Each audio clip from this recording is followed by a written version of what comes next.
Okay, this is the section on how the Sundancer system is going to work. Now, what I'd like to make clear is that there are three components that we have shown you pictures of in prototypes. They are the ring blade turbine, the ring blade turbine being manufactured. They are the optimized reinjection pump, and the system with the boiler. You've seen those all part of prototypes. There are two other things that will be part of the Sundancer system: a parabolic trough solar array and a trash or biomass gasification system. These devices, the parabolic trough and the gasification, these things are currently in use. So we didn't prototype them for two reasons. Number one, they're in use and we know how to do it. It's a matter of engineers like me putting it together properly. And the second thing is, frankly, guys, it takes a lot of money to do this stuff. So we didn't try to spend money on things that we already knew how to do. We spent the money learning how to do the things that we did not know how to do. But in terms of how the system works, you need to understand how all of it works. Now, a parabolic trough takes the sunlight and focuses it off a mirror, and it focuses it on these tubes. Right? These tubes raise the pressure, the temperature of the water until it boils, and as it boils, it raises the pressure. It comes down through a tube into a switch. Okay? This switch allows the system to choose whether it's going to get its energy from the solar array or from the boiler. Right? So that's what is represented by this little red box here. That's a selector switch that allows the system to choose whether the energy is going to come from the sun or the energy is going to come from the boiler. It will have a sensor in it so that when the pressure is able to be maintained by the sun, it will select the sun and the sun will run the system. So you're going to have steam coming from the array, all right, into the turbine. The turbine will turn, operate the generator, and produce electricity. The exhaust comes off of the ring blade turbine. Now, this exhaust is a little bit different from the exhaust that you're going to see from a steam turbine in a turbine power plant, because in those systems, they want the exhaust to remain as steam. What we are trying to do here is have what's known as a semi-condensing turbine. A semi-condensing turbine actually has the steam get somewhat condensed in the turbine itself. You actually retain some of that energy in and turn it into electricity. So the exhaust coming off of the ring blade turbine is a biphase exhaust. In other words, it has liquid droplets in it and it has steam in it. It has both phases, liquid and gas.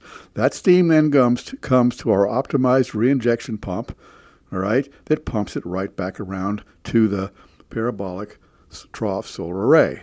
So when the sun is out, all right, the system operates. The solar array makes steam. The steam drives the generator, that drives the turbine, which drives the generator. The exhaust goes through the optimized reinjection pump, which reinjects it back into the parabolic trough solar array. So the cycle goes just like this. Okay, that's how that's how Sundancer works when the sun is out.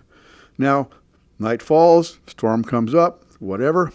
Okay, when this cannot maintain pressure, because the sun is not available and the pressure drops, there's a pressure switch that's part of this system right here, which kicks the boiler on. All right? So once the boiler comes on and it produces steam, and it does the same thing. Okay? The steam comes off of the boiler to the ring blade turbine, to the optimized reinjection pump, comes off the optimized reinjection pump, and gets pumped back around to the boiler.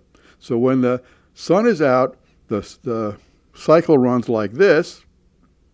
When the sun is not out, the cycle switches and runs like this. All right? Now, let's talk about the boiler for a minute. All right? Gasification is a subject that has been known for a very, very long time. In the days when Thomas Edison was still alive, all right? And the plants of that day, the electric generating plants of that day, they hadn't even invented alternating current electric yet. It was all DC current. They used a thing at that time, not in Edison's plant, but during that era, in the early 1900s, before World War I, called producer gas. It was produced from garbage and other biological refuse from cities. They had huge problems getting rid of this stuff, so they just let it mellow and they took the gas off of it. They just let it gasify. Right? And that was called producer gas. right? So using biological materials and turning it into a gas and using that gas has been being done for a very long time. That was the original gas that powered the gas lights in the 1890s. If you remember the gay 90s and the pictures of the men walking in their top hats and the women with the parasols and the bikes with those great big old bicycles that no one in the world would know how to ride today, you remember those pictures? Well, they had gas lamps in them, and those gas lamps were originally run by producer gas because they hadn't figured out a way to collect and distribute natural gas yet. Natural gas began being distributed in the mid-1910s, 12, 13, 14, during that era, and natural gas made producer gas obsolete. But the idea of taking biological material and turning it into a combustible, burnable gas is not new. It's been around for over 100 years. So that is what a gasification system does. Now, one of the things, these sorts of things have different names, but one of the things there have been called historically is digesters. That's not a particularly good term because digestion suggests a biological process, and it's not. It's a heat process, right? When you take biological material, whether it's yard waste, whether it's grass clippings, whether it's trash can have garbage in it, can have plastic in it, can have anything in it, and the first thing you do is you dry it. You got to get the water out of it because water won't burn. Water inhibits combustion. So the first thing that happens in a gasification system is that you dry it.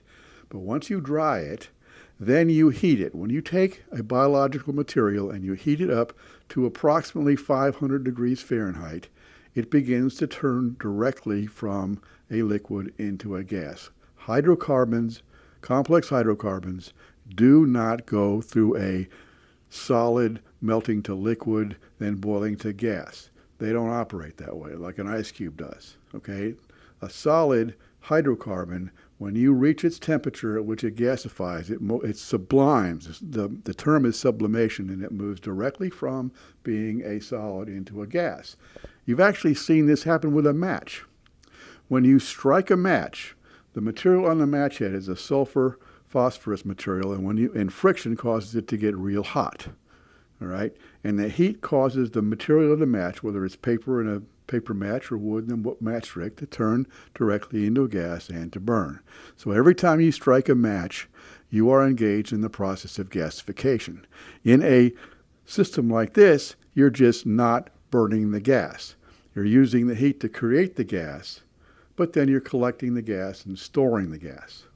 Okay, and that's what this system is. It's going to look a little bit like this. In reality, it'll have a couple lids on here, and you'll have one system where the lid is open, where you're putting trash in.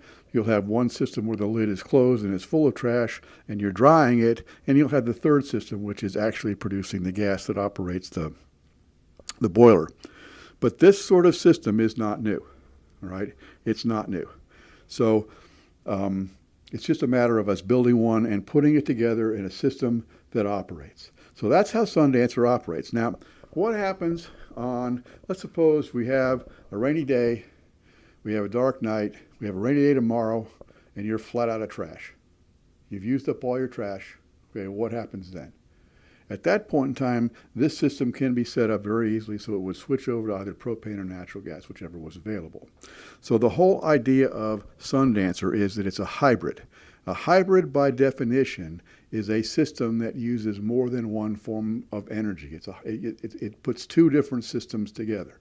A hybrid car has an electric motor in it that drives the wheels. It also has an engine in it, a gas engine in it that drives a generator.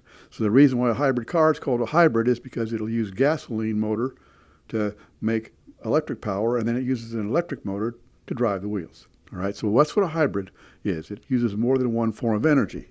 The Sundancer hybrid is a hybrid of a parabolic trough solar array, a gasification system that uses trash or any other hydrocarbon waste, okay? And then in the event that neither one of those are available, it switches to natural gas or propane. So the hybrid nature of Sundancer is that it's trash, yard waste, biomass, any of that that's available. If that's not available, it switches to natural gas, and then when the sun comes out, it automatically goes back to the sun. So that is how Sundancer is going to operate. In practical terms, all of this stuff will be outside your house, by the door of a garage, say. You want to make it relatively convenient to load, but no one wants to have this sort of thing inside of their garage, because the honest truth of the matter is that when you open these up, depending on what you put in it, you might have some odors that you really don't want in your garage. But other than that, there are no side effects to this system. The first time I ever built a gasification system was with my wife, Mary. And this was a number of years ago. And one of the things that we did was we took dead chickens from a chicken farm. And we literally ran a lawnmower engine with the gases that we produced from the chickens. And I will never forget the look on my wife's face when she'd watched me load all these chickens into this digester. We closed it up, we turned it on, and we opened it up when it was all done, and there was some black ash and one chicken bone left in the bottom. Her eyes got the size of plates. It was a funny thing to watch. If you guys get involved with this and you're watching the reality show that we have, that we're going to be showing you about the development of this, you're going to have some true aha moments that you will enjoy. The idea of watching science turn into engineering and then turn from engineering into useful technology is an interesting and fascinating process to watch. I really look forward to working with you. Have a great day.